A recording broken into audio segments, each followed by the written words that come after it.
حق اور باطل کے درمیان جو کوشچن مارک ہے، جو ضمیروں کو جگانے والا کوشچن مارک ہے، وہ فاطمہ زہرا ہے، فاروق کبریٰ فاطمہ، بت شکن علی، بت شکن فاطمہ۔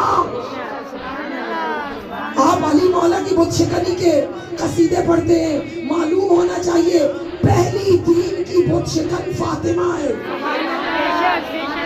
کعبہ میں جو 7 سبعات معلقات، قصائد، 7 قصائد، یوں سمجھئے فصاحت و بلاغت کے بت تھے جن کو پورا عرب پوجتا تھا۔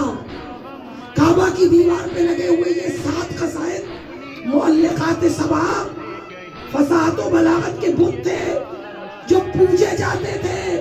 ان بتوں کو توڑا ہے سورہ کوثر نے آ کر۔ کعبہ کی پہلی بت شکن فاطمہ ہے، دوسرا بت شکن علی مرتضیٰ شیر خدا